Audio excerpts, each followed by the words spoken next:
to the What Really Happened radio show. The history the government hopes you never learn. Here is your host, Michael Rivero. Aloha, America. Welcome to our show today. It is Monday, January 11th, 2016, start of a brand new week. We have lots of stuff to talk about today. The phone lines are open, 877-300-7645, 877-300-7645. Tom is sitting in our control room, ready to answer the phone when you call on in. Quick program note, tomorrow, Tuesday, in our third hour, Kevin Barrett will be our on-air guest. He's got a brand new book out about the Charlie Hebdo false flag of a year ago. He's got a lot of information about exactly what's happening. And you know something? I think most people are beginning to understand that the vast majority of news events that we're seeing that relate to terror, they're all false flags. And it kind of makes sense if you think about it, because if you're a group trying to bring about social political change, you need the support of the general public. You don't go out and do things that will turn the public against you. How far do you think George Washington and Thomas Jefferson would have gotten making this a free nation if they'd been going into colonial schools and shooting up children? It wouldn't have worked.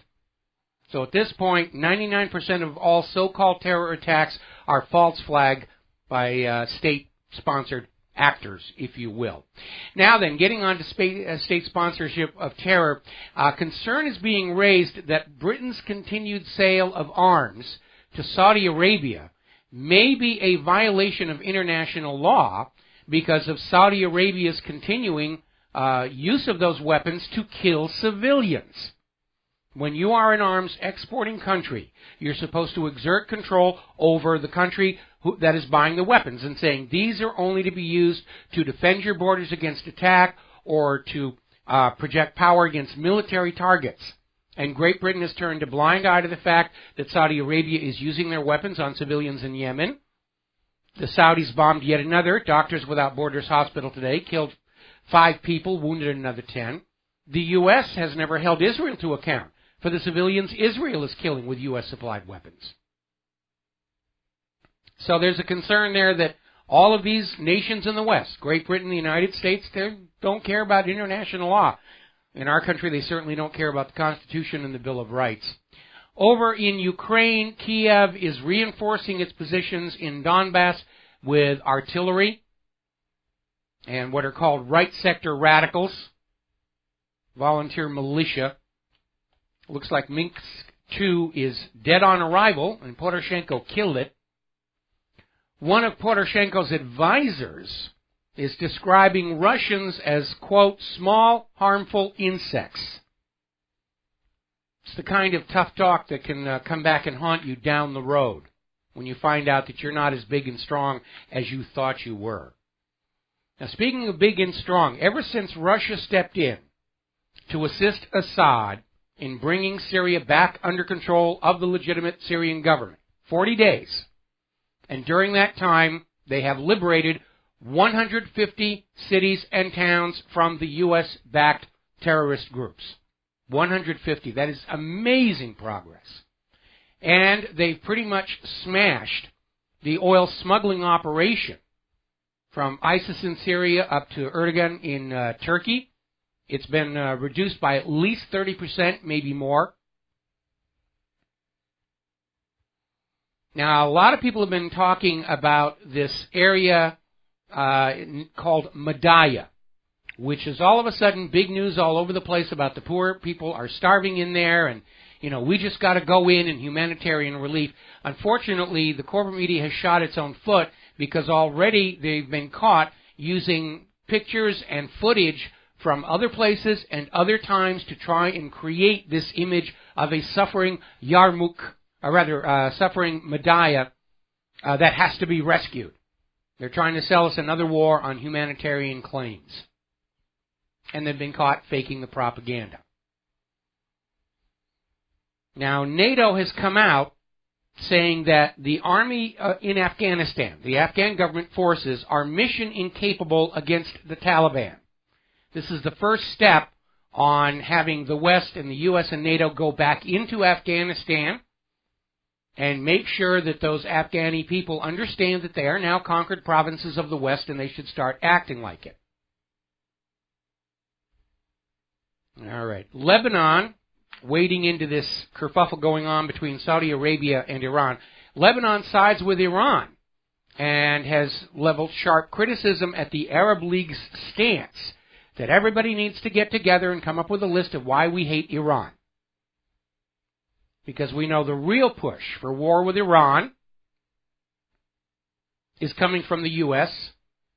and from Israel. And as a matter of fact, over in Israel, Netanyahu is claiming to have arrested and indicted Hamas operatives who were going to assassinate him, and is claiming that the weapons were supplied by Iran.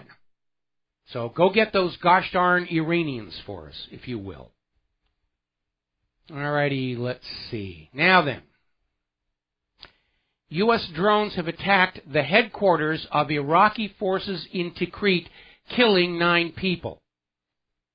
Now, Tikrit has already been cleared of the terror groups, ISIS, Al-Qaeda, and the rest of them. It was firmly under Iraqi government control, and U.S. drones attacked it. This is why Iraq is saying that the U.S. is actually on the side of the U.S.-backed terrorists, and they're trying to interfere with Iraq's retaking of their own country. The U.S. is going to deploy 1,800 more troops to Iraq and Afghanistan, supposedly to take part in assistance and advisory efforts for indigenous forces in both countries. In other words, advisors, trainers, just like they did in Vietnam. What's actually going on? The U.S. Army is deploying 1,800 troops to Iraq and Afghanistan so that those indigenous forces in both countries don't get uppity ideas about trying to run their own country, because that is just not going to be allowed under the New World Order. So, over in the Koreas, over the weekend, the U.S. flew a B-52 along the border between North and South Korea on the South Korea side, but clearly intending to provoke tensions.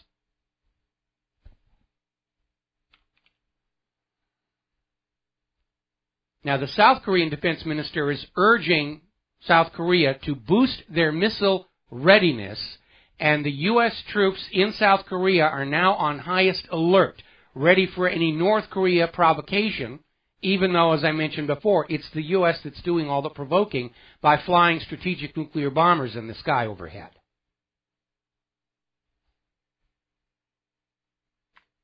They want a war. They're not going to be able to keep this illusion of a functioning economy going any longer, and they need a bloody war to distract everybody from it.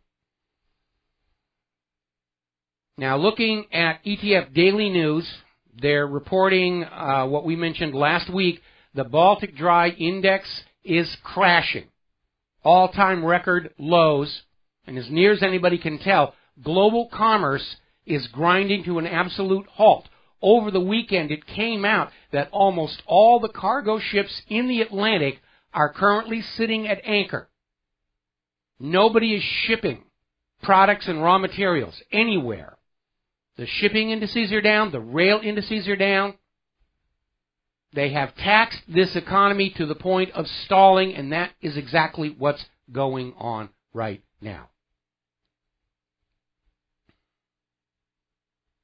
All right, we're coming up on a commercial break. I understand I'm getting emails already that our Skype connection is not working very well, so we're going to try and reset the Skype connection on this next commercial break, and hopefully it will come back up. It could just be part of the deteriorating infrastructure in this country. Could be people trying to interfere with the show. We don't really know, but we are aware that there is a quality problem, and after we come back from this commercial, hopefully it will have gone away. Well, America, welcome back to the show. We're talking about the economy, and of course the media is celebrating that the Dow was 50 points into the green. Huzzah, huzzah, huzzah. Most of the day it was in the red. And you can look at the chart. The plunge protection team did a huge upshove in that last hour to get into the green so they could say, see, everything is fine, the stock market is wonderful, and, you can all go back to putting your money in the stock market in the bank and don't want to buy that messy, tarnishy, silver and gold things. You don't want to do that. You want to let us play with your money.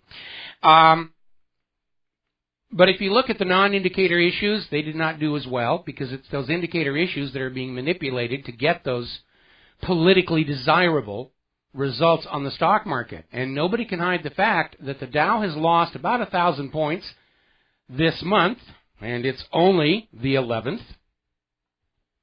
Asian markets are continuing their decline.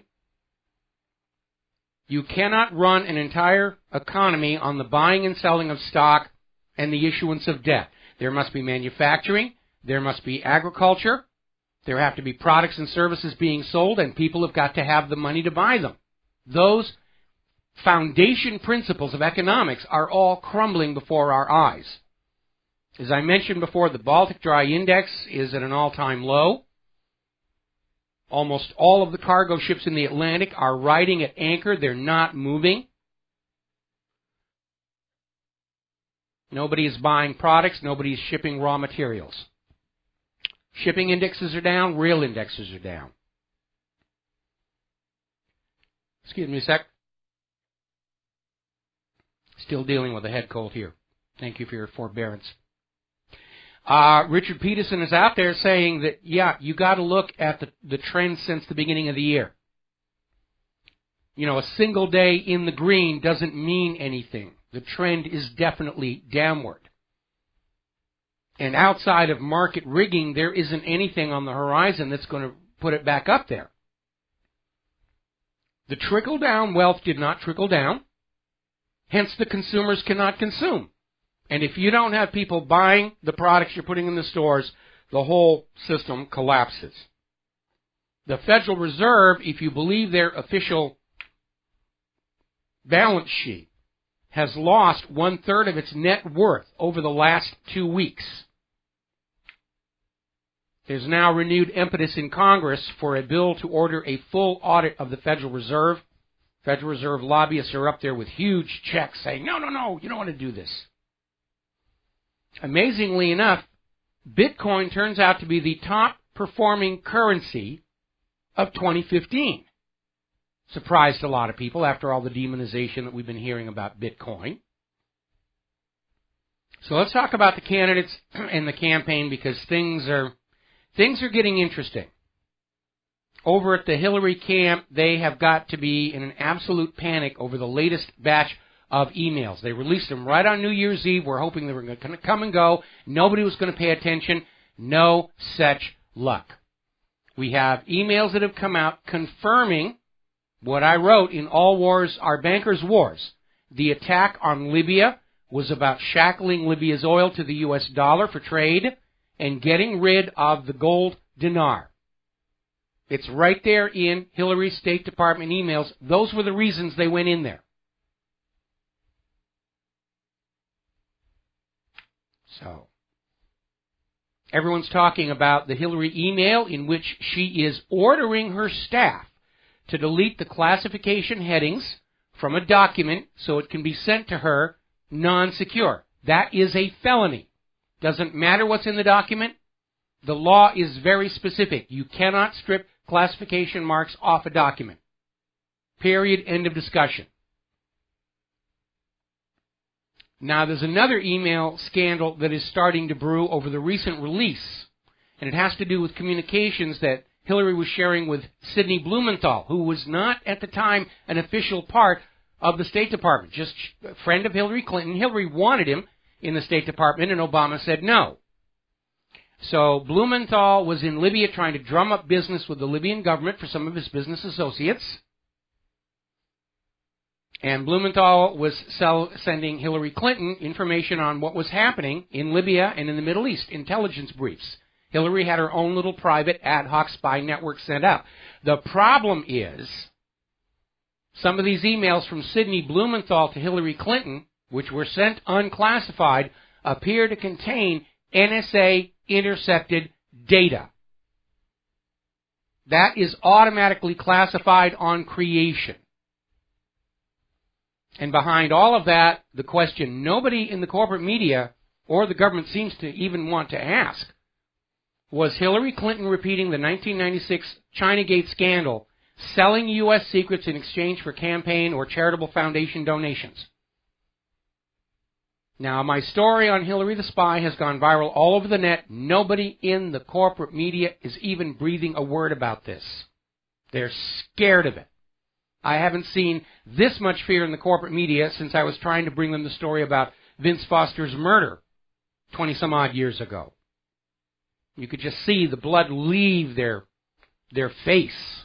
No, get away from me. Unclean, unclean. So we ran a poll on WhatReallyHappened.com. Pardon me. Do you think Hillary Clinton sold U.S. secrets while she was Secretary of State? As of the last time I checked, 95% of the respondents said yes, 5% said no. It is a question that must be asked. Now we're getting an announcement. If you've been hearing about the FBI is looking at potential charges for the misuse of the email, now we're getting word that the FBI has expanded their probe. And what they're doing is they're getting into the same territory that Larry Klayman was getting into with his RICO lawsuit against the Clinton Foundation. And he built a solid, strong case that those foreign nations making donations to the Clinton Foundation were getting favorable treatment at the State Department. They were getting access. They were getting arms deals. And he made a solid case. And the only reason that case did not move forward was it was put before a Clinton-appointed judge who refused to recuse himself over the obvious conflict of interest, and he threw the case out of court. Now the FBI is moving into the same territory to look at the linkage between donations to the foundation and Hillary's actions as Secretary of State. Now, I am still not convinced the FBI is going to do the right thing. They may be taking over the RICO case in order to bury it. That's always the purpose of a high-level investigation, to bury the low-level investigations. And we need to be careful. And if the FBI comes out with charges against Hillary, I will publicly apologize. But I'm not going to believe it until I see Hillary in handcuffs in a bright orange jumpsuit. Not the one that she voluntarily wears, the other one with a little number across the front. We'll be right back. And aloha, America. Welcome back to the show. We're talking about the campaign. We're talking about the candidates. We're talking about the Clintons specifically.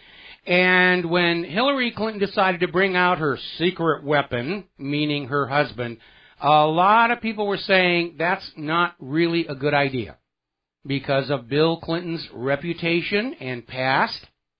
It was going to drag up a lot of very negative stuff, and that's exactly what happened. Having Bill Clinton on the campaign trail has undermined Hillary's support among women.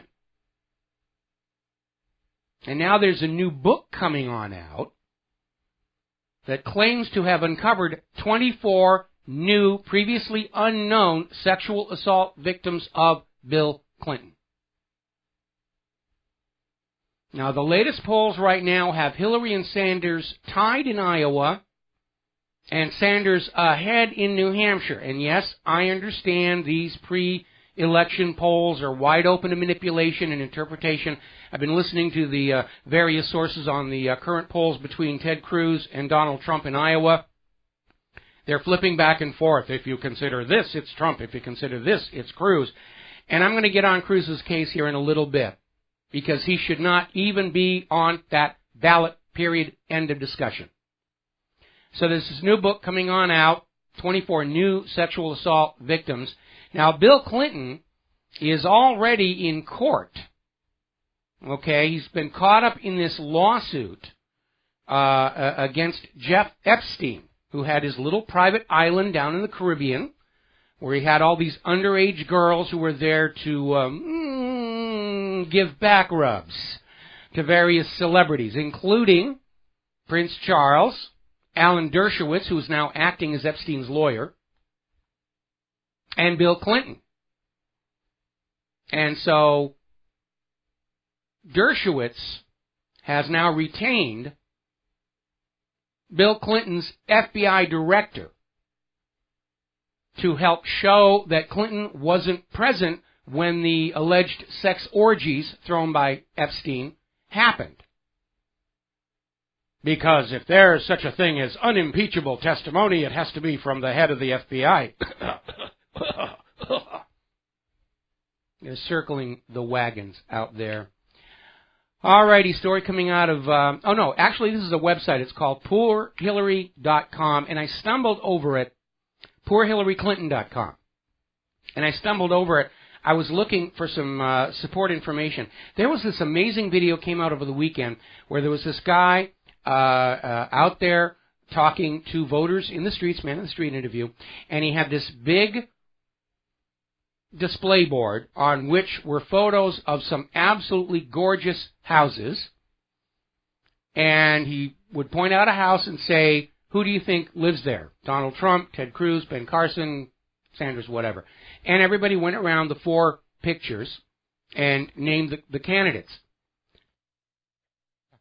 Then the guy pointed out that all of those palatial homes belong to the Clintons. And you have to wonder how they got them, because according to Hillary Clinton, they were dead broke when they left the White House. They're just poor people like everybody else. And when you actually see the houses they're living in and how many they've got, it's very obvious that the Clintons have done very well working in government service all these years. Now, normally I wouldn't get into issues of physical condition of a candidate, but there's something that's very alarming. If you look at close-up pictures of Hillary Clinton today, you will notice in her eyeglasses, in the left lens, there's a series of vertical lines. And I started digging into this, and it turns out this is something eyeglass makers call a Fresnel prism. And it is used to correct for somebody who is seeing double without the glasses. The Fresnel prism shifts the field of view so the person can refuse the image with both eyes. Now, the reason this is of concern, and I know I'm going to get a lot of people saying, oh, come on, President Roosevelt was in a wheelchair while he was president. Yeah, but his mind was still okay. Subjective judgments notwithstanding. The issue here is, it was reported not too long ago, Hillary Clinton took a tumble, a bad one, hit her head, suffered a concussion. Now, the aftermath of a concussion can be very serious business. And it's entirely possible you can suffer brain damage. Now, there is no history prior to that stumble of Hillary seeing double. And if she needs prismatic correction in her glasses today, that indicates there may be a serious problem. And even in the best of mental conditions, Hillary's sociopath. If she's actually suffered brain damage, who knows what she might decide to do in the heat of the moment, as it were. So I think it's an issue we need to keep in mind. Now, getting on over to Donald Trump, there's an article over at The Independent in Great Britain, and it's written by an author who admits up front he doesn't like Donald Trump. He thinks he's too much of a blowhard. He doesn't have the gravitas that the career establishment politicians cultivate, which he doesn't. But this writer is saying, even though I don't like him, it's his constant railing against political correctness is resonating with all kinds of Americans. All races, creeds, colors, all economic strata. Because we are all tired of political correctness. We're sick and tired of these thin-skinned whiners saying you can't say this, you can't think this, you can't do this, because somebody somewhere on the planet might have their feelings hurt. Go ahead, have your feelings hurt. I don't care. If you don't want your feelings hurt, go away. But this idea of political correctness, it has been described as cultural Marxism. An attempt to coerce everybody to think and feel and interpret and understand exactly the same as everybody else. And of course people are fighting back. We're a nation founded on freedom of speech, which means freedom of thought and idea. And you cannot have freedom of speech and an offensive free society at the same time. It just doesn't work. And we have seen the political correctness just taken to extraordinarily ridiculous lengths. Like men who think they're women inside are now allowed to use the women's restroom. It is silly. And we can't afford silliness at this time. And Donald Trump says, we don't have the time to waste on this nonsense. And people are saying, yeah, we need a straight talker. We need somebody who's going to focus on the real problems and not try and keep us distracted over political correctness. Especially when you see political correctness turned around on its head, like happened over in France. All during that Charlie Hebdo situation. Oh, it's an attack on freedom of speech, and freedom of speech this, and freedom of speech that. And what has happened in the years since then? France has come down hard on all freedom of speech.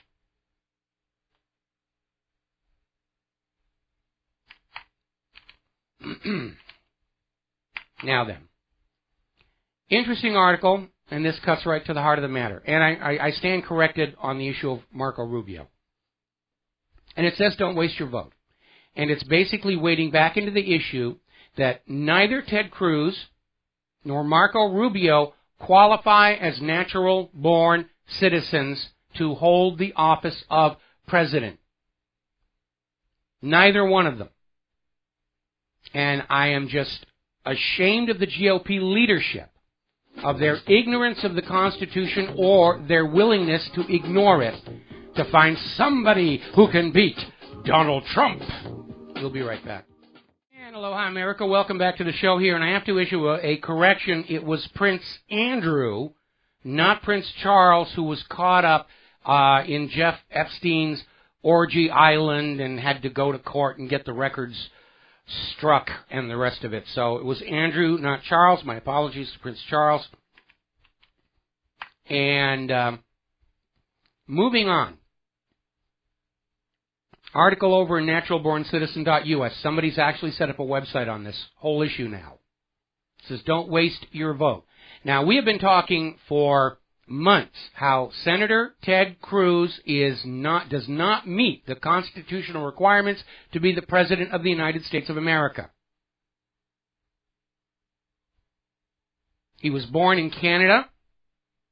His father was Cuban. His mother claimed to have been born in Delaware, but they were both Canadian citizens at the time of Ted Cruz's birth. When Ted Cruz and his family came to the United States, he claimed he was a U.S. citizen because his mother was from Delaware in order to be able to run for the Congress.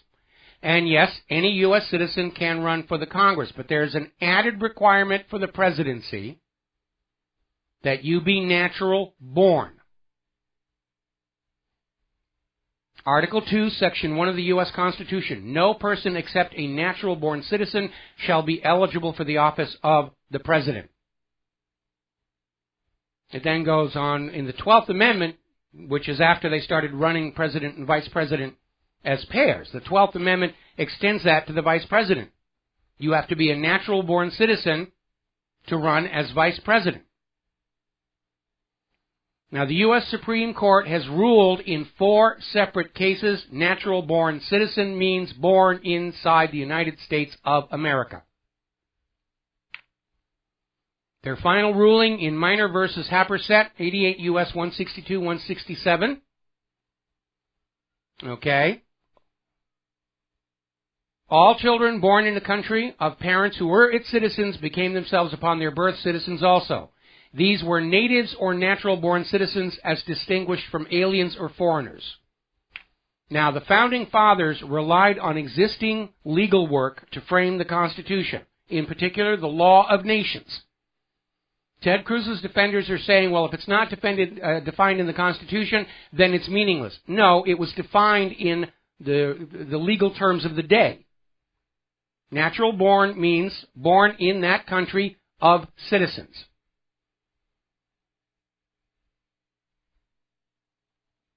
Now, somebody actually emailed me the other day saying, what about Marco Rubio?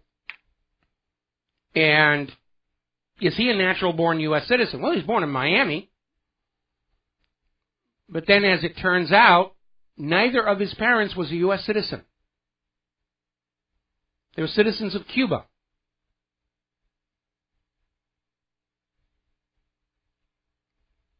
And I find it shocking in the extreme, and so should you, that the GOP leadership is so desperate to find somebody who can derail Donald Trump, they're willing to put out candidates who do not meet the constitutional requirement to serve as President of the United States of America?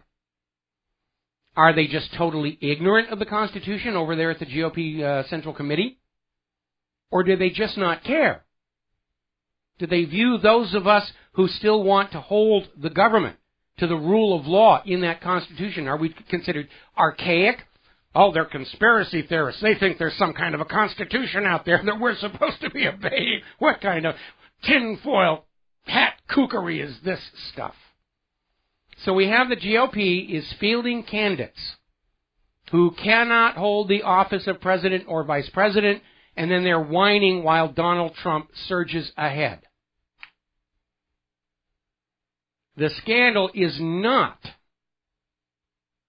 that Cruz and Rubio are ineligible to run. The scandal is that the GOP and the corporate media are perfectly okay with them running.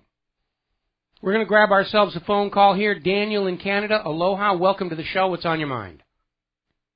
Yeah, Michael. About Mr. Cruz there. You guys can have him because we don't want him here in Canada. We weren't planning on shipping him back. We're just telling him he can't live at 1600 Pennsylvania Avenue. Yeah, well, his allegiance is to Israel anyways. True. You were talking about Trump earlier, and it's been suddenly dawning on me that he's kind of a truther. He's been dropping these little breadcrumbs lately. Yes, he has. I think it's finally percolated through to him that everything he thought he knew about the country from corporate media is not actually there, and he is starting to drop little hints and breadcrumbs, and he's trying to tread very carefully between acknowledging those of us who know what's really been going on and not scaring off those sheep who are still plugged into the matrix of corporate media. Yeah, he was on I think it was MSNBC morning show, and he talked about Saudi Arabia having connections to 9/11, and then he mentioned you-know-who in the same breath, but he said, I can't really mention it because I've got, business ties with these people, and he was obviously... Well, that's about as honest as you get from any politician here, and, I got to be honest, I really would like to see Donald Trump to win the White House, and I would even be willing to accept a job in his administration if he's that desperate. And but yeah, I think Donald finally got himself some political advisors saying that a huge amount of his support are coming from those who are fed up and disgusted with politics as they are, and he's starting to basically court those of us who know about all the lies about Saddam's nukes and the rest of it, and he's trying to tread very carefully so that he doesn't spook those Americans who are still being brainwashed successfully. Exactly. Yeah, he even alluded to Obama and Hillary helping create ISIS. Good. And the biggest one in my mind was the dancing Muslims. Now, he knows everybody has Google. And, you Google dancing Middle Eastern-looking men on 9/11 and in New Jersey, and what do you find, right? So he's not stupid.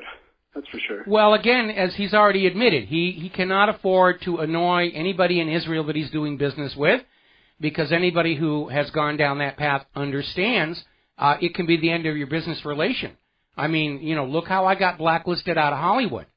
And, that's the reality of what's going on there. So Trump is being careful, but he's telling us why he's being careful. And again, that's about as honest as you're ever going to get. When you hear Rubio and Cruz out there about, I'm a friend of Israel, it's because Israel is right and Israel is God's chosen, and right, and Trump is out there saying, I got to tread lightly on Israel because, I could lose a lot of money. That's about as honest. I don't think I've ever seen a politician running for president who's as honest as Donald Trump. I mean, he really is a straight talker, and that's why he's so attractive. And everybody's trying to pile on for him. Oh, you're not being politically correct. Well, to heck with political correctness. We're fed up to political correctness. I got political correctness up to my nose, and I'm tired of it. Yeah, I think he's the only hope against Hillary Clinton, honestly. I think Cruz, there's no way, it's almost like Mitt Romney, there's no way he's going to beat her. So Trump is the only hope, I think. And once he becomes president, then maybe we'll start getting some truth in this world.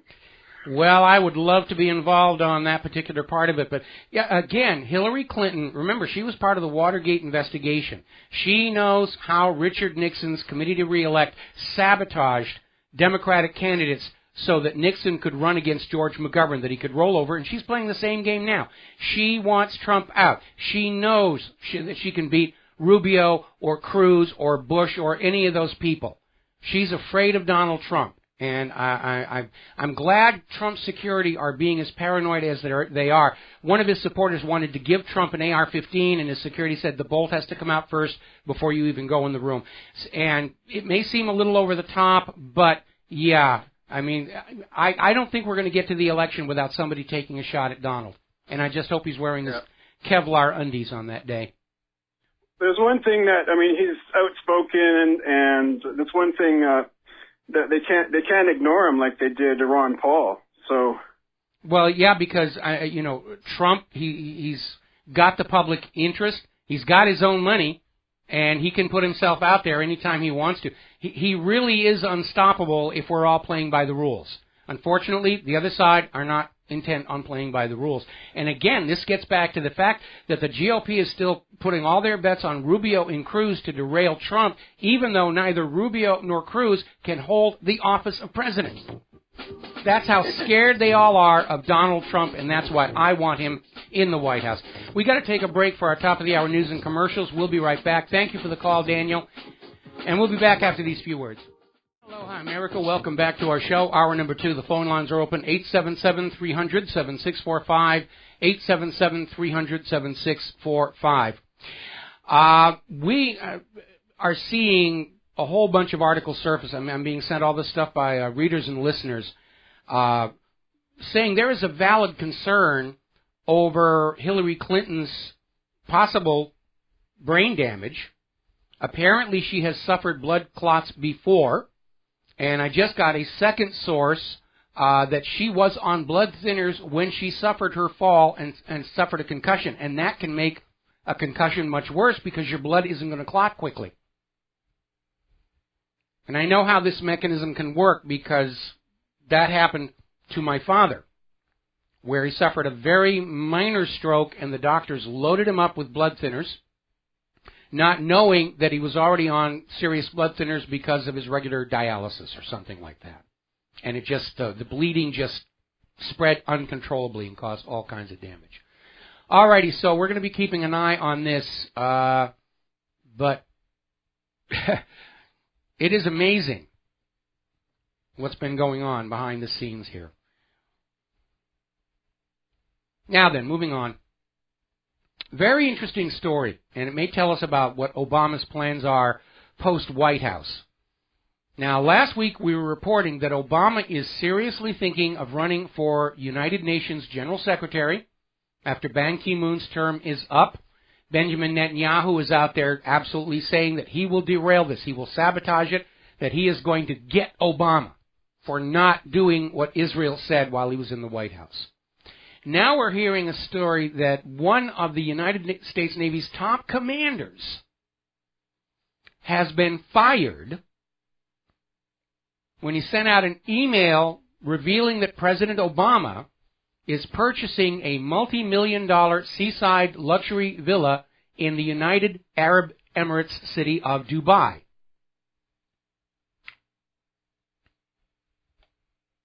And he gets fired for that, which I can understand. First of all, it doesn't look good for a U.S. president to be looking at retirement properties on the other side of the world. Second, you have to start scratching your head and saying, where does Obama get that kind of money? But again, go back and look at all of those homes the Clintons have acquired. The entire government is corrupt. They're making money hand over fist off of your labor, and they think that's just fine. Now, getting on back to Barack Obama, as you know, Obama campaigned on this idea, or this claim, that he was a constitutional law professor. And to nobody's surprise, it turns out that was just another one of his many campaign lies. Obama was never a professor at the school. He was a lecturer. He never had the qualifications to be considered a professor. Obama never published a single law paper. He was hired by the University of Chicago when they learned he'd been given a book contract on race and law after graduating Harvard. Now, there was a contract, but no book. He never completed the book. That is not the normal level of accomplishment for the University of Chicago to hire anybody as a professor, or even for that matter, a lecturer. Obama was unable to write the book, and eventually, after he failed to deliver on the original contract, he tried to change it into a memoir. And finally, he got Bill Ayers to write the memoir for him. Would send over tapes of his memories. Now, the other lie is that Obama did not specialize in the Constitution in his lectures. He focused on the subject of race. One of his lectures only was about race in the Constitution. And it was on the basis of that one lecture that Obama claimed to be a constitutional scholar. Well, this explains a lot. Obama doesn't actually know what's in that Constitution and the Bill of Rights. I guess like Bush, he thinks it's just a blankety-blank piece of paper. Maybe we should have it as a requirement for the upcoming elections that all the candidates stand up there on live television and recite the entire Constitution and the Bill of Rights from memory so that we know they know the job. I think that would be a really good idea. I may even put that in the blueprint. All right. Let's talk about immigration. Things are getting very, very tense. It turns out the sexual assaults on New Year's were epic. And Germany's government and media tried to tone it down because it worked against the open borders agenda.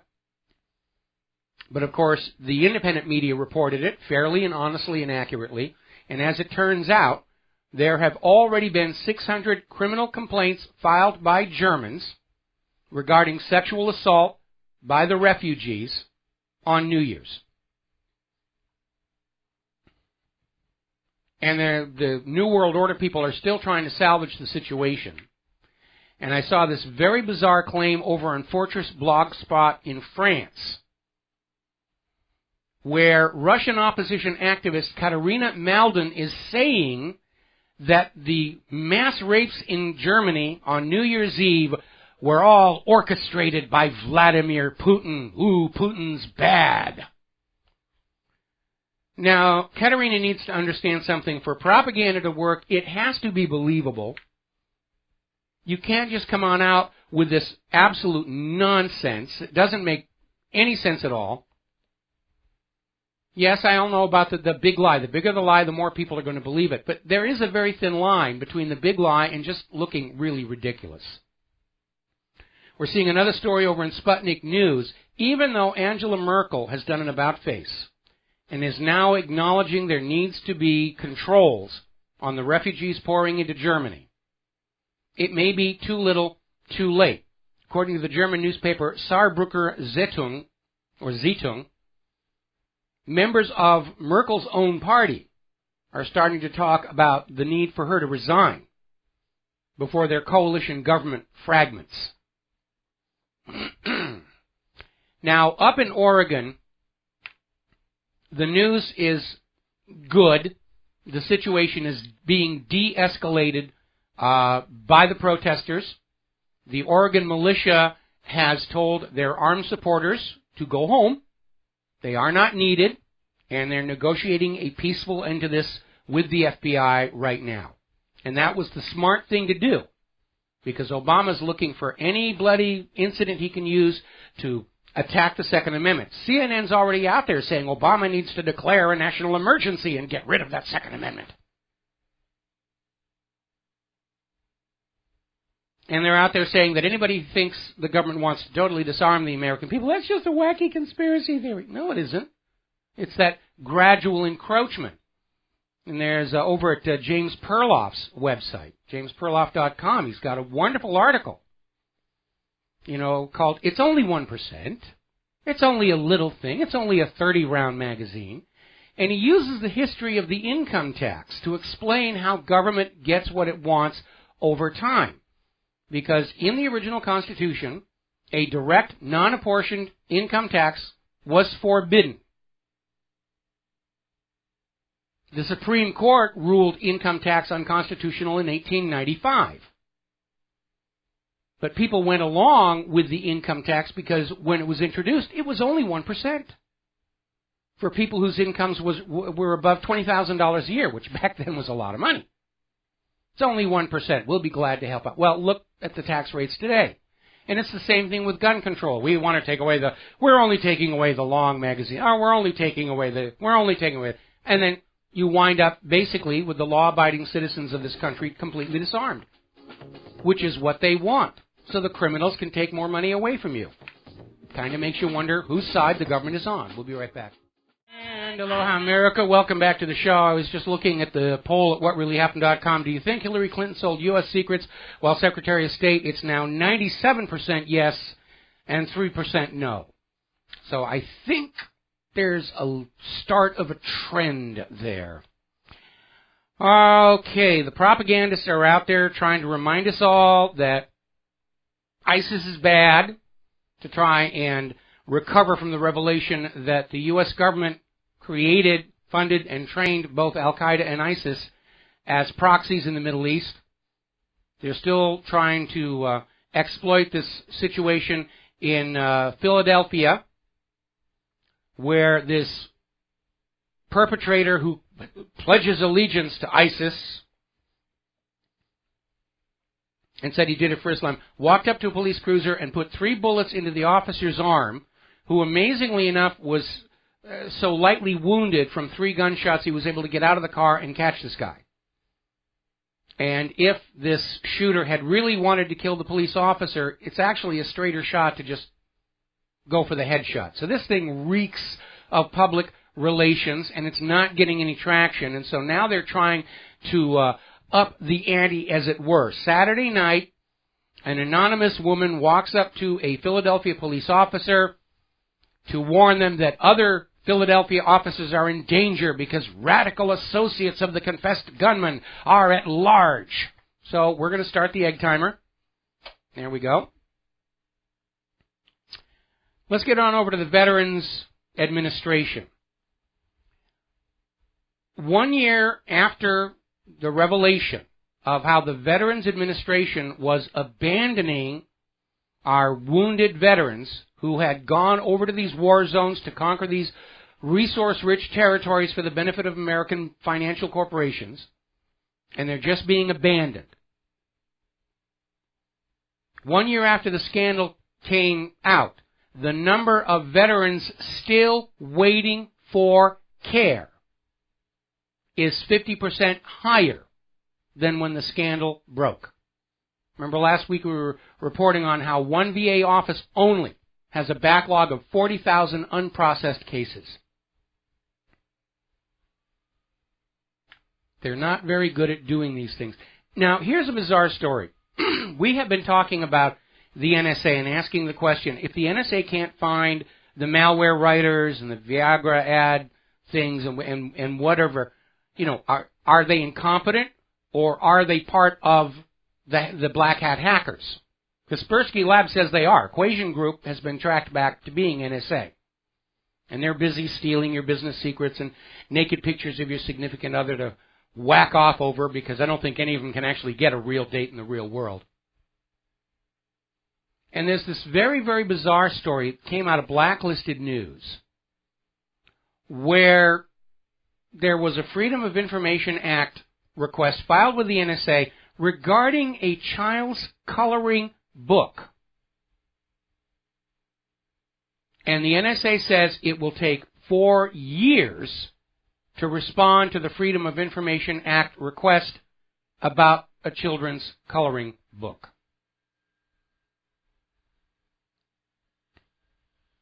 Now, getting on to the realm of computers, Forbes apparently asked all of their readers to turn off their ad blockers because it was harming their revenues.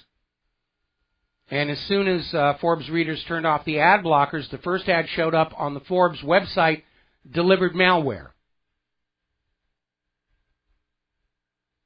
Now, this has become a major problem. And again, the NSA seems absolutely clueless or complicit with what's going on. But there's a term for it, malvertising.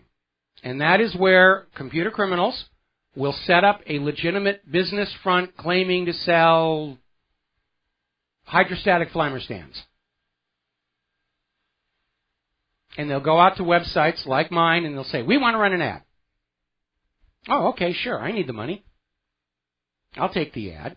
And then they put the ad on, and when you visit my webpage, and if you click on that, or even if you don't click on the ad, it delivers malware. And webmasters have to be really, really careful about that, because it's become epidemic. Now, I go to very great lengths to make sure my server is not delivering malware. I haven't always 100% of the time been successful. At the moment I am. I've written a lot of software to automatically scan my server looking for indications of this stuff. I will not allow flash animations as advertisements on my website because it is a huge security hole. And we got burned once with what appeared to be a legitimate financial services company. And their flash animation was delivering malware to targeted computers. So no shockwave is allowed unless you send me the action script and let me compile and assemble the shockwave file myself. I'll make an exception for that. So, but it is a problem. And everybody running a website, you've got to be very careful about who your advertisers are. Because it's wide open season on all your readers. And again, the NSA isn't doing a thing about it. So I know it's still early in the show, but I'm getting through my talking points here. Human-caused global warming. It's snowing in Columbus, Ohio. Not a lot, but enough to make an embarrassment out of that March 20th, 2000 banner headline in the UK Independent, snowfalls are now a thing of the past. Winter is a little late getting here this year because of El Nino, which is caused by undersea volcanoes. But apparently coming out of the Duluth News Tribune, temperatures dropped to 31 degrees below zero. Up in the Northland. Other low temperatures, 28 below zero at Cotton, 26 below zero at Crane Lake, Cook, and Big Fork. So we don't know where the global warming is. Actually, the carbon Nazis are saying it's hiding at the bottom of the ocean. It's hiding up in the polar caps. It's waiting for you to drop your guard and stop listening to us, and then it will come out and scorch you. Now, Al Gore and his carbon Nazis made a really big deal over the idea that the polar bears were all going to drown because the Arctic was going to be ice-free by the summer of 2014.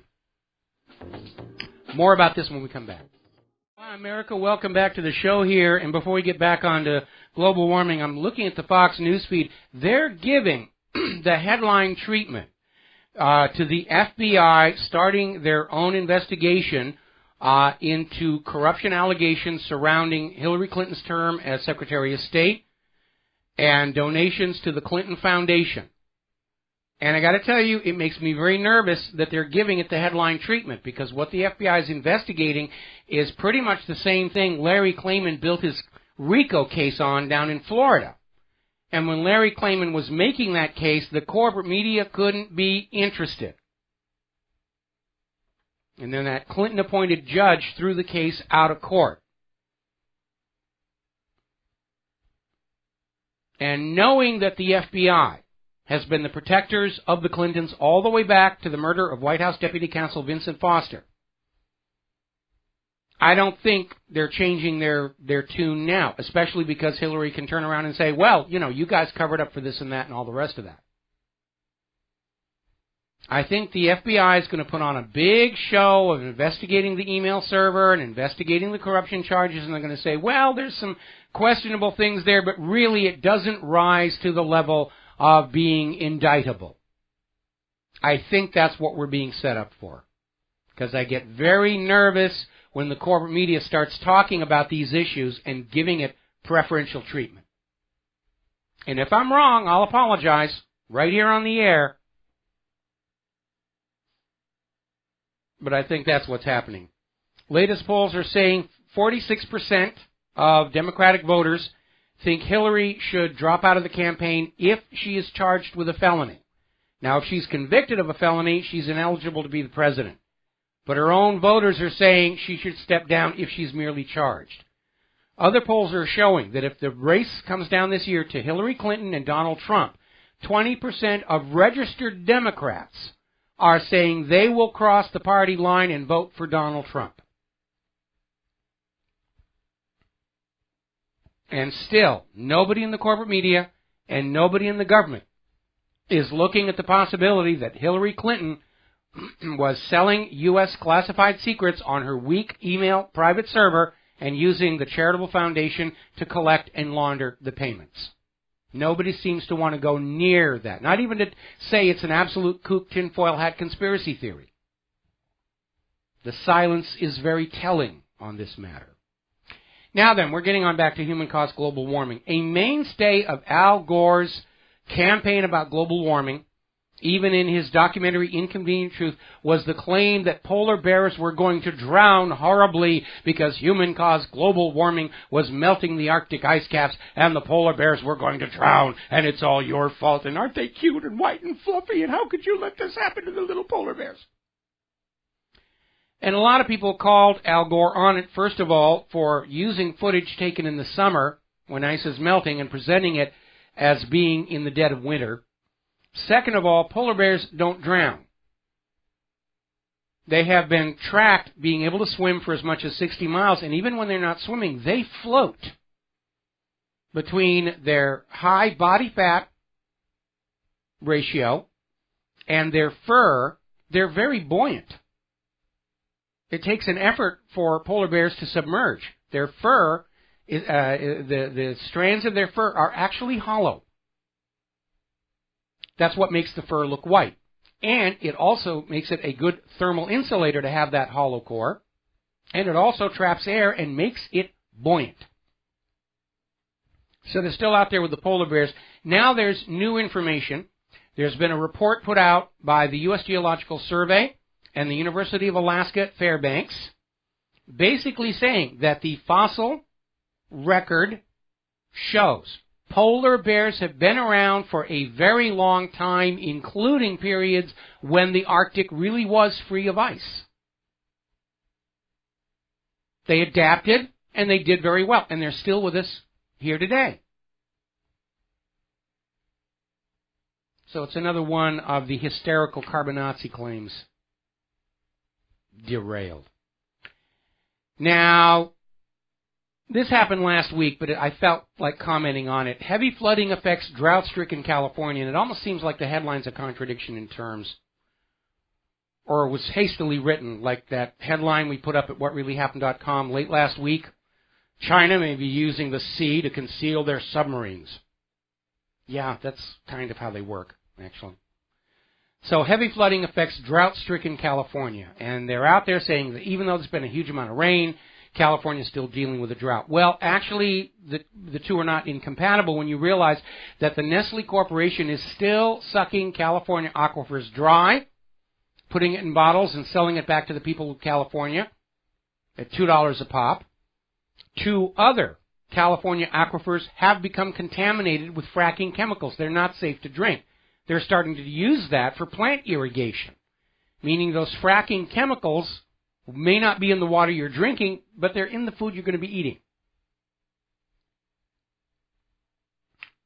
Now, as you know, over in Oklahoma, they have been having a huge number of admittedly minor quakes ever since the fracking wells, injection wells, started being used. Thousands of earthquakes. They're getting dozens every day, and now they got a 4.2. That's getting into the range that can cause injury and property damage. Now, the frackers are saying it's just a coincidence. We put in the wells. It's just a coincidence the quake started. No, it isn't, because Oklahoma didn't have this record of seismicity before the fracking wells. And we know injecting fluids into fault zones does trigger quakes, because many years ago, out at the 29 Palms military reservation in Southern California, the decision was made to use an earthquake fault as a disposal for toxic, unreclaimable water. And they started pumping it down into this fault, and all of a sudden they started getting a swarm of microquakes. Of course it makes sense. You're pumping liquids under pressure. It's going to act as a lubricant. It's going to force the rock apart. It's like that little pedal on the bottom of the chair at the barbershop or beauty salon where they just tap that and you're much heavier, but you go up. Same exact principle. So Oklahoma has now said they are going to start taking a much stronger regulatory approach to the fracking wells, in particular the wastewater wells, because the fracking wells are sucking stuff out, which is okay, but it's that injection of wastewater under pressure that is connected to the quakes. And they're trying to find a solution where they want the fracking companies to stay happy, even though with oil prices where they are, the fracking companies are losing money like crazy. But you can't subject your civil population to earthquakes just so the gas company can make a buck.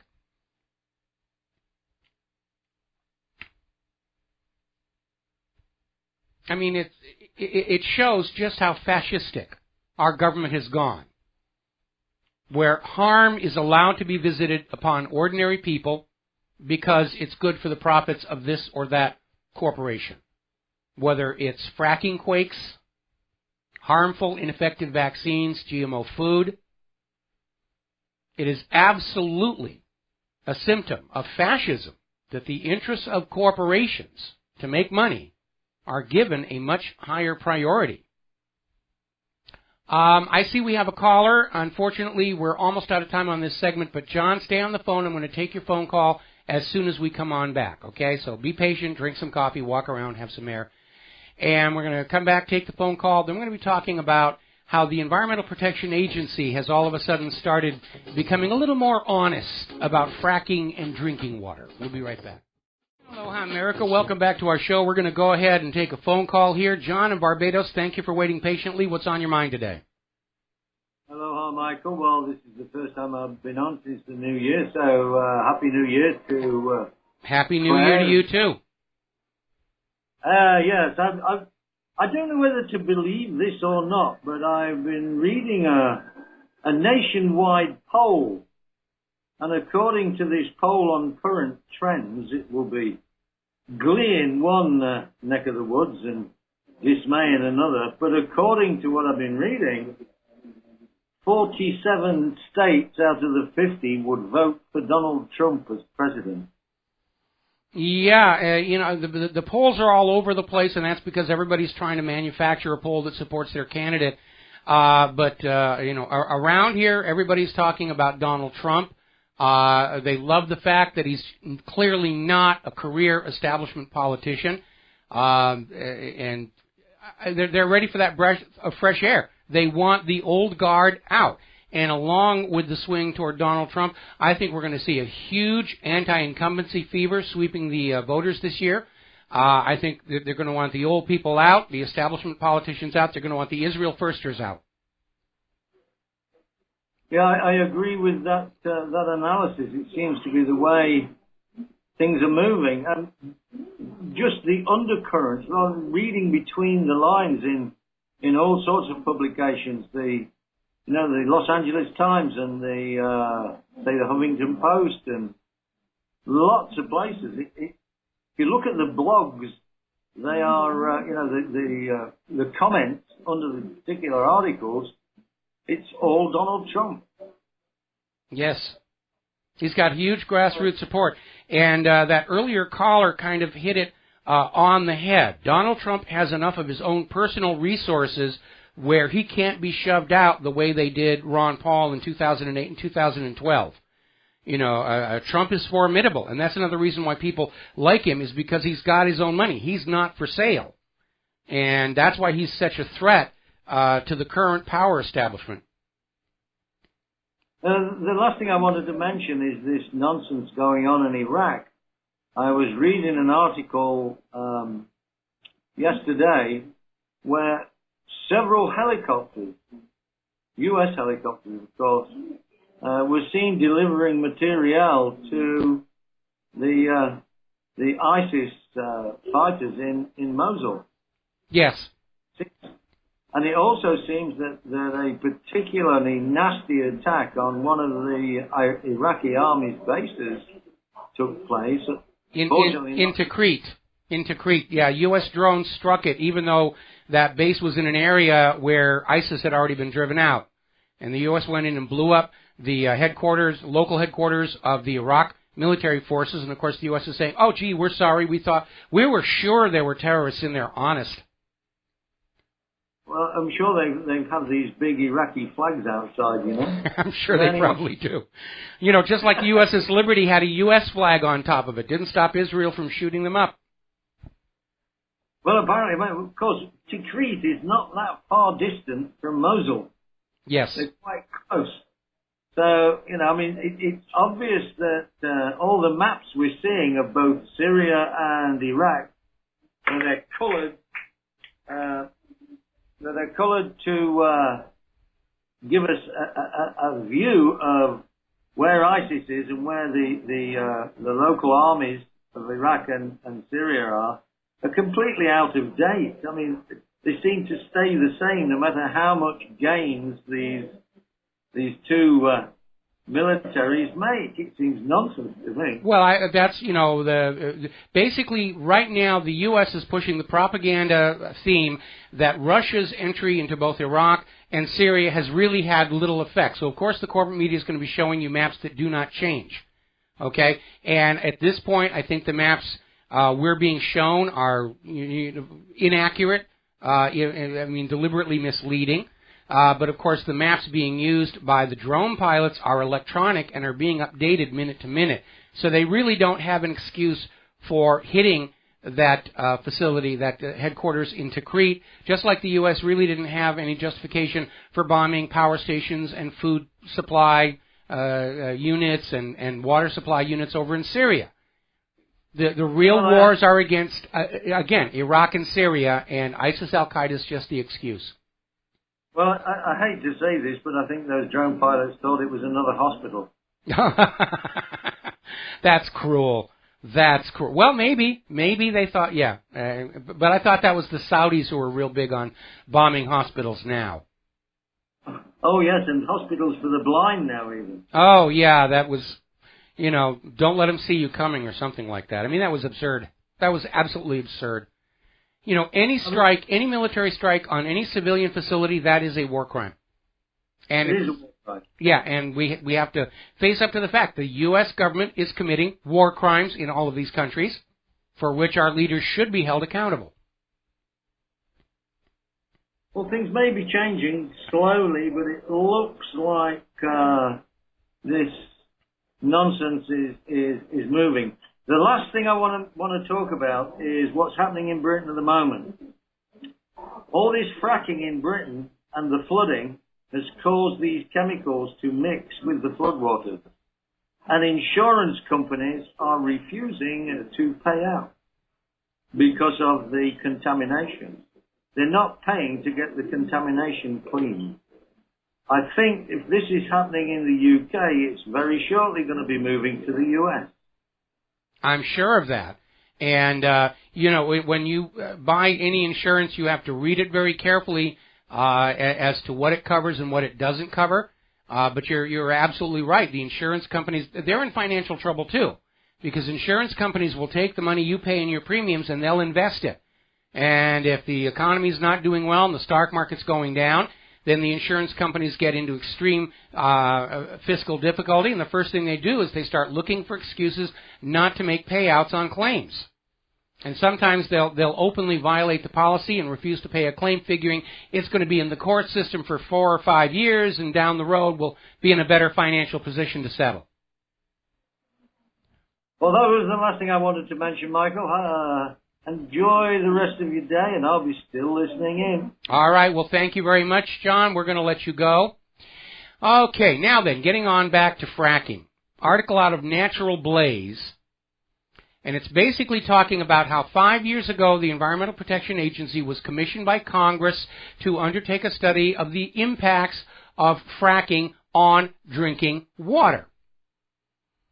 Now, 5 years ago, they came back and they said it's absolutely harmless. The fracking stuff is way below the water table, not going to be a problem. And then, of course, we started seeing all these videotapes of people who were able to set the tap water coming out of their kitchen faucet on fire with a lighter. And, of course, the fracking industry came out and said they're faking it. It's a publicity stunt. They're just after the money. And then we started seeing all these fish die-offs in lakes and streams all around the fracking zones. And the government would say, well, the water was out of oxygen. That's why the fish died. And technically that's correct. What they're not telling you is that when methane is driven up from below, after being fractured loose from that rock, methane bubbling through water will combine with the oxygen in the water to produce carbon dioxide and more water molecules. And that's what's taking the oxygen out of the water. And we're seeing all these mass fish die-offs right over all these fracking fields.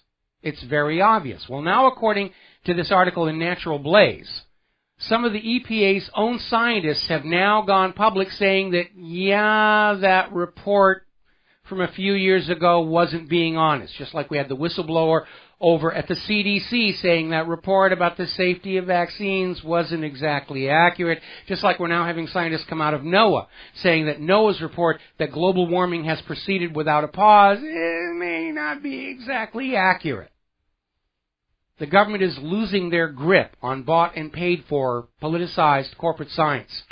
I think some of these scientists are getting a conscience, and they're realizing just how far they have wandered away from scientific method and truth, or how far they've been lured away with promises of media coverage and rich financial rewards and promotion for towing the government's propaganda line. But everybody has a breaking point. Everybody has a point where they say, it's just not worth the cost to me. I want to be able to sleep at night again. I'm going to stop lying to the people. We'll be back after news and commercials. And aloha, America. Welcome back to our show. Hour number 3. The phone lines are open. 877-300-7645. 877-300-7645. I'm watching on the Fox News feed, and they're talking about how the Iowa caucuses are just 3 weeks away. We are well and truly into the campaign season. And they're showing dueling polls.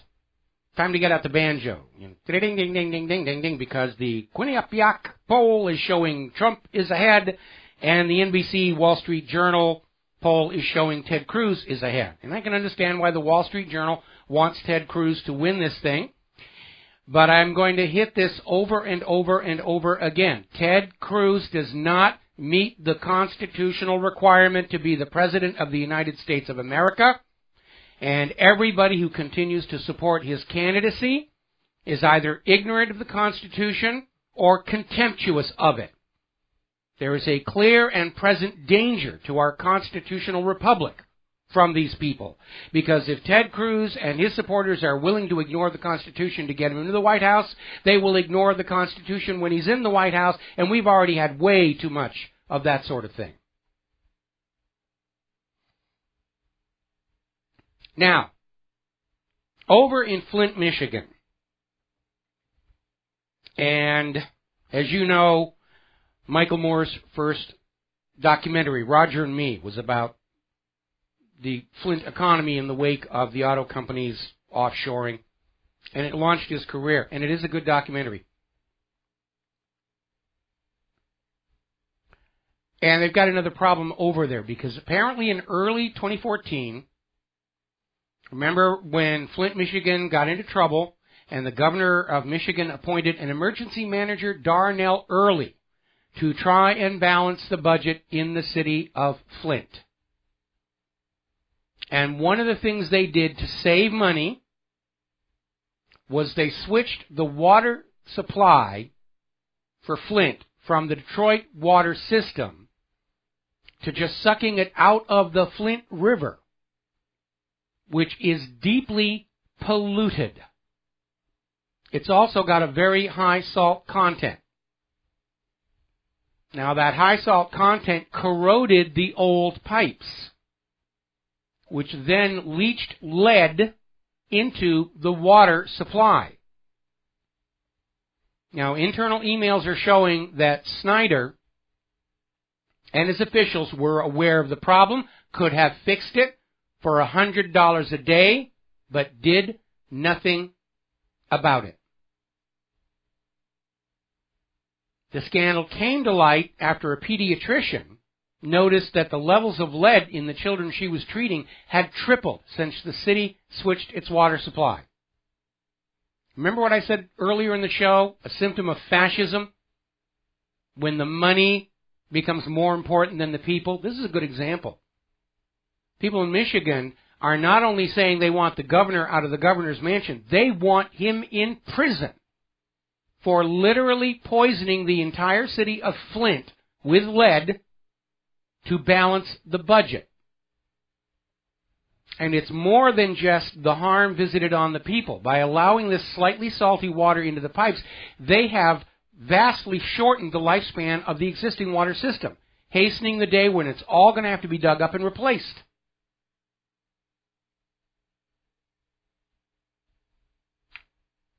The governor knew what was happening, knew there was a simple fix, did nothing about it. It's much more important to balance the budget and keep the bankers happy than to worry about the health of the people of Flint, Michigan. Most of them don't even have jobs. Who cares what happens to them? Let them die of lead poisoning and stop being a burden to social services.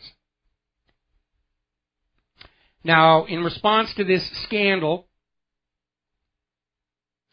the state police in Michigan, the Michigan State Police troopers and other state officials are now delivering fresh, safe water door to door in Flint, and water filters that will go on the taps to filter out most of the lead contamination. In the long run, this is going to cost them more money than doing it right the first time or staying with the Detroit water system. Saved them. It was a stupid, reckless, foolish decision, and the thing that is most alarming about this is the priorities. Money first, corporate interest second, safety and health of the people way down on the bottom. But hey, if they're getting lead poisoning, then they have to go to the doctor, and they have to spend money to get treated and well, and that's good for the economy. You see, if you're all sick, we're going to have an economic recovery if we make you all sick. If we all poison you with lead, that's going to speed the economic recovery. We're going to be making huge amounts of money off of medications and crutches and wheelchairs and ambulance rides and all that stuff. This is a good thing. Don't you understand that? We have reached the stage in this country where the government has a vested financial interest in harming you. That's pretty grim. When you realize that the original role of government was supposed to care for the nation and its people. Now, a little bit of good news on the forefront of the battle over GMO. And by the way, the Campbell's Soup Company has now decided they're going to have GMO-free labels voluntarily on their soups. No GMO. So I'm expecting them to get hit with a whole slew of E. coli contamination problems, like Chipotle's did. But Campbell's is taking a stand. They're listening to you, the consumer, and saying, this is what the consumers want. They want natural, healthy, organic, GMO-free food, and we're going to make money selling it to them. And the news is not good for Monsanto. They're very unhappy. They're having to cut 1,000 jobs because they've had a slump in sales. Monsanto took their first annual loss in the last 6 years last year over the plunging sales of its genetically engineered corn seeds.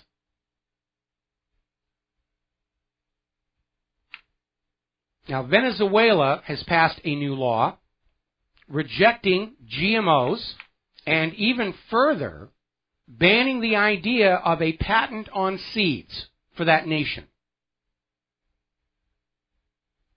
Now remember, back in 2004, President Hugo Chavez prevented the planting of 500,000 acres of Monsanto's genetically modified GM corn. And that set the stage. And after Hugo Chavez left office, Monsanto came back in, tried to bribe the new administration. It's been a 2-year-long battle, but Venezuela's National Assembly finally approved a seed law aimed to protect food security, meaning food health, soil fertility, and sustainable agriculture. They're explicitly blocking the back door for the spread of GM seeds. And I'm sure Monsanto is already lobbying the U.S. government to put Venezuela to the top of the special high-interest targets list of nations that have to be bombed until they see things our way. Now, down in Brazil, Nestle has been fined because apparently they have GMO in their products down there, and they weren't having the mandated labels saying, yes, there's GMO in here. And they got caught, and they've been fined just over $1 million. In fact, the total fines from this scandal have hit $3 million. The food industry just made a huge mistake going along with this agenda. Nobody wants these products. Monsanto's trying to figure out a way to force people to buy them. And that means you. Because they've already got the U.S. Congress saying we can't have GMO labels. But more and more companies are coming out and saying, we're going to go ahead and tell our buyers there's no GMO in here. We'll be right back. And aloha, America. Welcome back to our show here. Now, earlier, in the last segment, I was making a joke about Campbell's Soup Company, which is now voluntarily putting no GMO labels on their soups, which I'm sure is going to improve their sales tremendously. And I said, watch, they're going to get hit with E. coli scandals like Chipotle. And at this point, it's pretty obvious what happened to Chipotle. Chipotle came out announcing a GMO-free menu, and all of a sudden they're getting hit with these E. coli outbreaks at their restaurants all across the country. And amazingly enough, the CDC is admitting this is a strain of E. coli you normally do not find in food.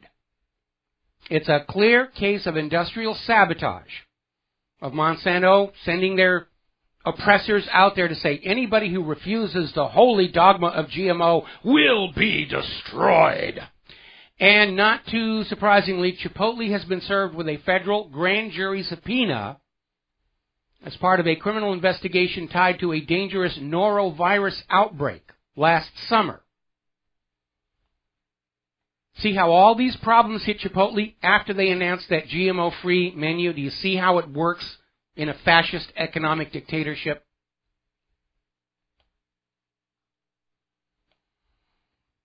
Now, a lot of people are still concerned about what's been going on over at Fukushima. Corporate media doesn't talk about it much. The ice wall failed as a concept. A lot of really bad things going on over there. Uncontrolled fission taking place deep underground. Radiation is still pouring into the ocean. Don't worry about it, though. Ann Coulter says a little radiation is good for you. And I hope she's right, because there's been a new development over in Porter Ranch near Simi Valley, California. California has declared a state of emergency over the giant methane gas leak. They were kind of hoping nobody was going to notice, because in the visible spectrum, methane is perfectly clear. You don't see that there's an issue. But anybody with any infrared visualization gear, thermographs, even just an IR-sensitive camera, can see what a huge amount of methane is pouring out.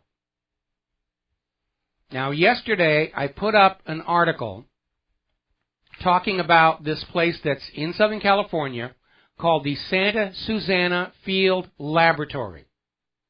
This is a facility near Simi Valley, and over the decades, it's been used for all kinds of high-risk work.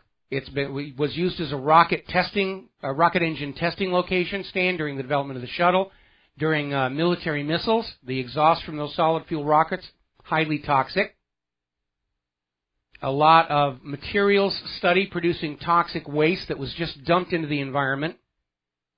And it was used to build and test various experimental design reactors, including a sodium reactor that partially melted down in 1964.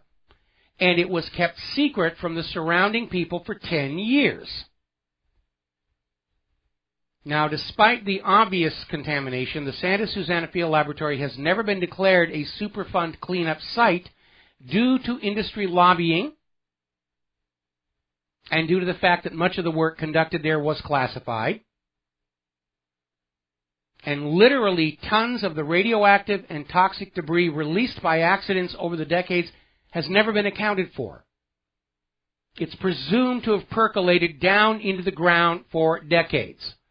Some experts are claiming, based on a 5-year study, that the amount of radiation released over the San Fernando Valley from the Santa Susana Field Laboratory was 459 times that which escaped from 3 Mile Island. It's another one of these dark secrets where the health of the people is of secondary consideration to building better rockets and better bombs and better whatever. The idea of a sodium reactor is they're using liquid sodium as the primary coolant loop, which means they can transfer more heat in a smaller space to the secondary cooling loop that drives the turbines. This is more military application than anything else, and the Russians had developed sodium-cooled sodium reactors for their submarines, and they had a series of disasters because once you start up a sodium reactor, you can't shut it down, or the sodium solidifies and the entire primary cooling loop is destroyed. But they went down that path anyway. Now, the reason I'm bringing this up is because the Santa Susana Field Laboratory is a little less than 10 miles to the southwest of the Porter Ranch gas leak. And I posited the question yesterday. Is the methane coming out of that leak? Is it carrying toxic components from decades of military and industrial experiments taking place that could have gotten down into that oil and gas strata and percolated along? And possibly the carbon in the methane itself could be radioactive if it's exposed to an ionizing source. And only today we got this story out of NNews.com where they have confirmed the methane coming out of the Porter Ranch leak is in fact radioactive. Now this story is saying that what's going on is the methane is bringing up from the depths with it radon gas, which is a natural occurring byproduct of uranium decay. And it is a health hazard. And that's why if you own a home that has a basement, you should have a basement fan, so that the radon does not just build up in there and you breathe it in when you go downstairs to get a bag of turnips or something. But apparently there is radioactivity in this cloud of methane pouring into the sky, whether it's from radon or carbon-14. And like Fukushima, there doesn't seem to be a whole heck of a lot of anything they can do about it. Too many corners were cut. Too many safety systems dumped for budgetary considerations. We saw that at Deepwater Horizon, Fukushima, Hanford, WIP. And future generations are going to pay that price. Our generation is already paying the price for some of these short-sighted, reckless decisions. Oh, we'll bury it in the ground now, and, after I'm retired, it's somebody else's problem. And here we are, decades later, and it's our problem. And we didn't have anything to say about it. We weren't even alive back then to say, hey, don't do this to us. Does that sound like good government to you? Does it sound like wise and prudent government that's thinking about the long-term future of the country? Or is it just a bunch of political cronies running around, getting campaign donations and lobbying gifts and thinking, I just got to make it look good for now. And after that, somebody else has to worry about it. Because good government of this nation is thinking 100, 200 years into the future. Bad government thinks until the next election. We'll be right back after these words from our sponsors. And aloha, America. Welcome back to the show here. I'm looking on Fox News. Everybody's ramping up for the State of the Union speech. President Obama's last State of the Union speech. Thank goodness. Now, we're talking about radioactive contamination. We're talking about the problems coming out of Fukushima, Hanford, WIP, and now apparently the Porter Ranch gas leak as well.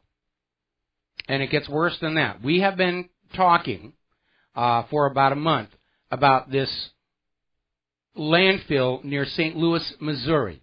And it was of a concern because there is a smoldering underground fire that nobody can reach to put out that is making its way to an area in which nuclear waste left over from the U.S. atomic bomb program was illegally buried in this landfill.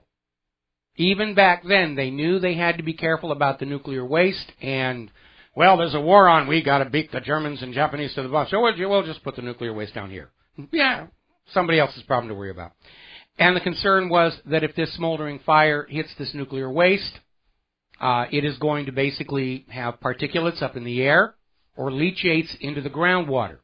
Well, Mother Nature has kind of trumped the fire because, as you know, over the last couple of weeks, there have been very heavy rainfalls in the region. And apparently storm water runoff from this landfill where the radioactive waste was illegally buried appears to be radioactive. They're running further tests on it.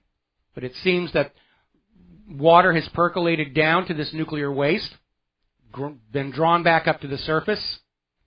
The runoff water is reaching deep enough to be contaminated. So if you live near St. Louis, you may want to think about some potassium iodate tablets. But here's the thing. In St. Louis and around that laboratory in Simi Valley, the government allowed people to live there, build their homes there, send their kids to school there, conduct commerce, knowing they were in close proximity to very dangerous toxic materials. And what does that tell you about the attitude of the government toward you, the ordinary American citizen?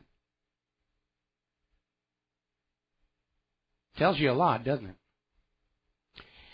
All right, for some reason over the weekend, the Express in Great Britain decided it was time to resound the warning that the Yellowstone supervolcano is about to blow and it could kill millions.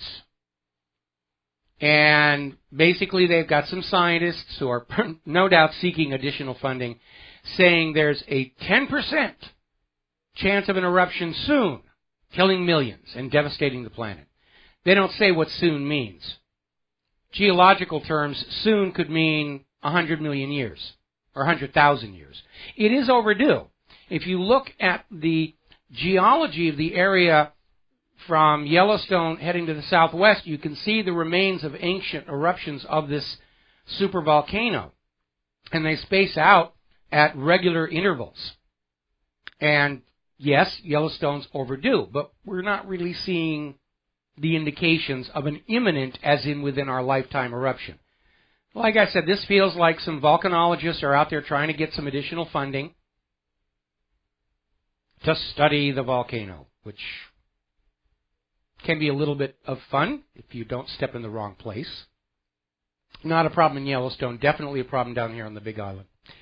Now, Fox News apparently thought this was a scary enough story where they got Michio Kaku to do an interview reassuring Americans that if Yellowstone were to blow, it's not going to be the big bad deal movies make it out to be. It's going to be just another ordinary eruption here, maybe a little bigger than Mount St. Helens. It's not going to destroy the country. It's not going to destroy the planet, which would be very reassuring if Michio were not also out there saying that all these harsh winters we're going through are created by human-caused global warming. So, I don't know. I hope to be able to get to take my wife Claire to Yellowstone before it erupts, obviously. She's never been there. I've been there. It's wonderful. It's on our bucket list. I want to take Claire to see Yellowstone. Now, we're having more and more of these scientists who work for the government or just recently retired starting to go public. And there's another revelation that came out of Investment Watch blog where apparently the FDA has known since at least the 1970s that nitrites, which are used as a preservative in processed meat products, cause cancer. They've known it since the 1970s. Go on down to your supermarket, pick up a package of cured meat, it'll say nitrites on the label. Because the industry loves the nitrites, they keep the food from spoiling, it reduces loss, it increases profits. And the FDA went along with that. Remember what I said before about this displayed attitude by the government that corporate profits are more important than the health of the American people? But again, if you've all got cancer, that's a cash resource, because then you have to go to the doctors, and you have to go to the cancer treatment, you have to have chemo, you have to have radiation, you have to have all this stuff. Money, money, money, money, money, money is going to pour on in. And that's a good thing. If you all have cancer, we can get this economic recovery going. No, we can't. We don't have the money to pay these insane medical costs. And Obamacare made it even more unreachable.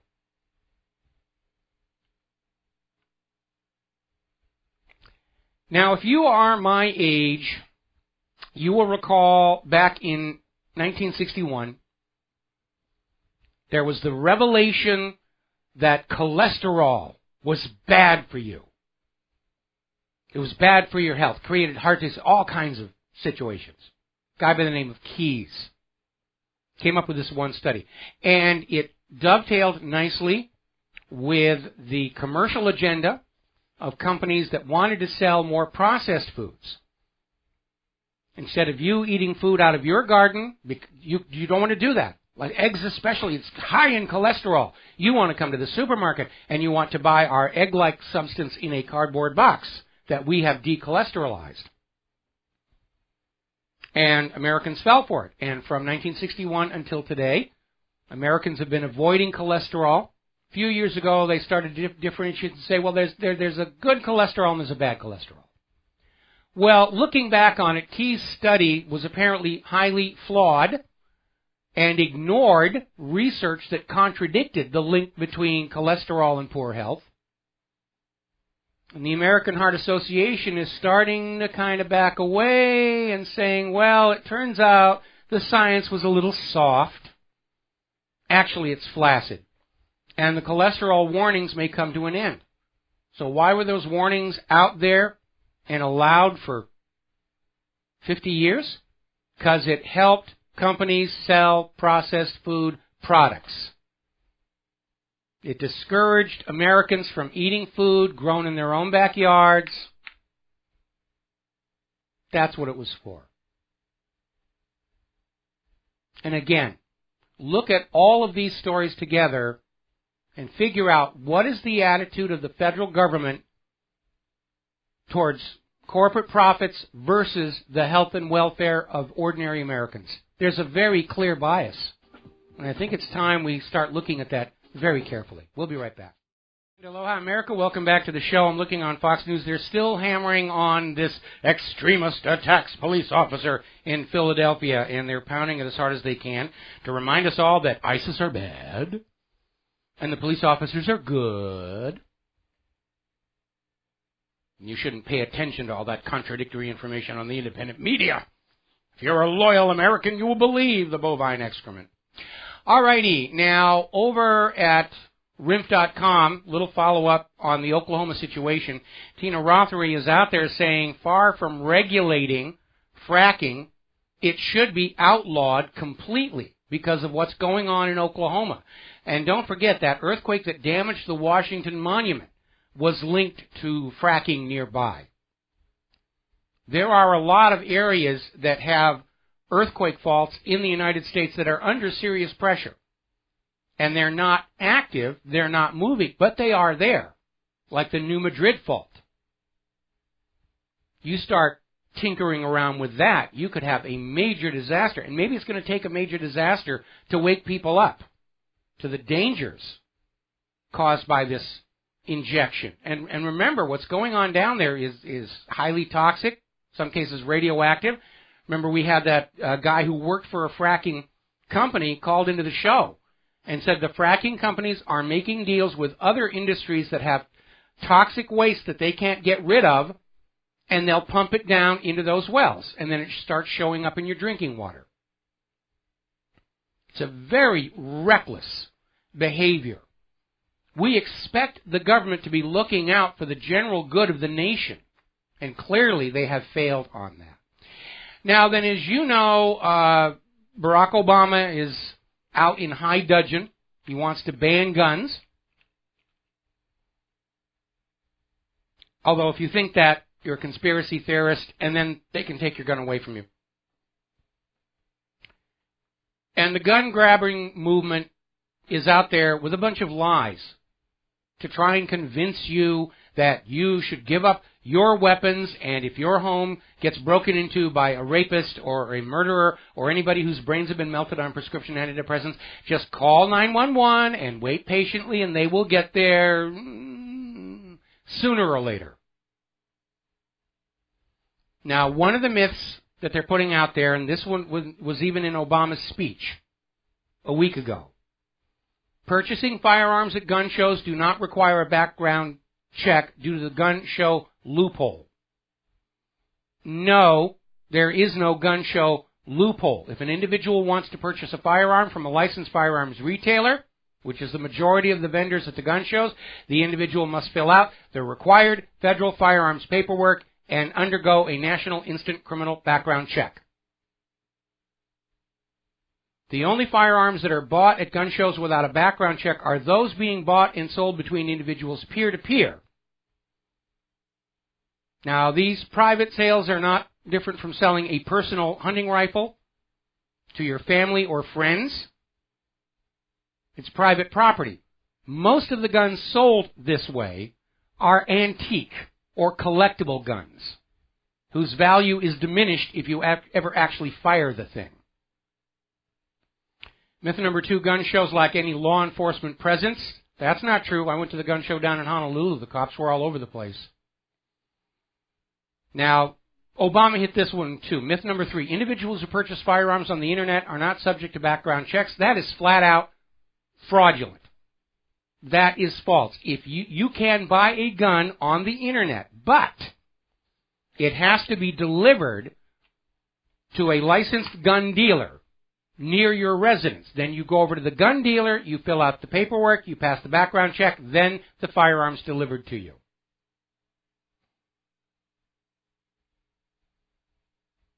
Another claim made, the President's January 5th executive action represents landmark change regarding gun control.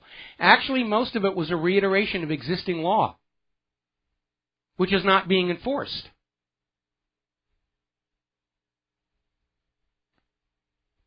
Myth number 5, the Obama administration has made firearms enforcement a priority.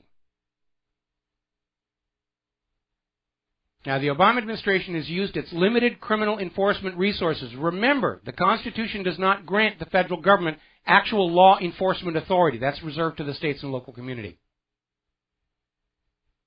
Most of the resources coming out of the executive branch are clemency for convicted and imprisoned felons, the investigation of police departments and civil rights cases, and guiding and protecting the illegal immigrants. Firearms law enforcement has never been a priority with the administration. They're trying to set the stage to justify an outright gun ban. Myth number 6, mental health has nothing to do with gun control. Actually, that's not true. People with certain levels of mental illness are already forbidden to own guns. The problem is prescription antidepressants given to people who are not actually judged to be mentally ill. And again, the problem with mental illness is it's a very fuzzy description. Psychiatrists have declared a desire to eat safe, healthy, organic, non-GMO food is a mental illness called orthorexia nervosa. So if you're buying too much broccoli, they can use that as justification to take your guns away. And of course, the biggest myth of all, that Obama's executive action on gun control will thwart criminals' abilities to obtain firearms. Absolutely not. It's just going to make firearms another big ticket, high-priced smuggler product. Gun control never disarms the criminals. Can you imagine some cocaine smuggler in his airplane down in Central America, and he's standing there with an AK-47 in his hand, and he says, I better not put that on the plane. I could really get into trouble. Not going to happen. Guns can be smuggled. The U.S. has been doing it to ISIS and Al-Qaeda. The U.S. was doing it down to the Nicaraguan Contras during the Iran-Contra scandal. Guns are easy to make if you have the necessary skills. The guns that were being smuggled to the Nicaraguan Contras were being manufactured in Arkansas without serial numbers.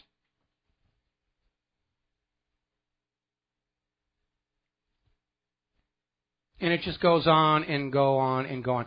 One of the others that Obama had in his January 5th speech is gun retailers need to step up and refuse to sell semi-automatic weapons. They're trying to portray semi-automatic weapons as some kind of an evil, pro-crime, pro-terror weapon. It isn't. All a semi-automatic weapon is a gun that fires a bullet every time you pull the trigger, which are most pistols, shotguns, hunting rifles. And by the way, technically, even a double-action revolver could be considered semi-automatic because every time you pull the trigger, another bullet comes out. They're trying to use the word automatic to imply it's a machine gun. No, it isn't. Semi-automatic and fully automatic are two completely different beasts.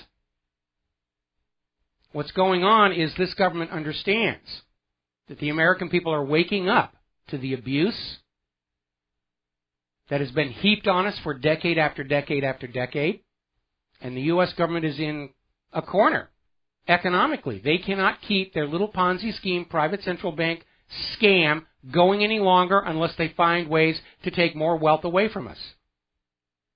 And people are starting to say, no more. The more we give you, the more that you want. You know, this is a no-win situation for us.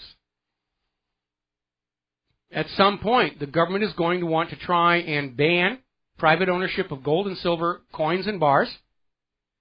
And they're going to want to confiscate them because they did back in 1933 to save the banks. And if the American people are still armed, it's going to be a little impractical trying to grab those gold coins and silver coins. So that's what this is about.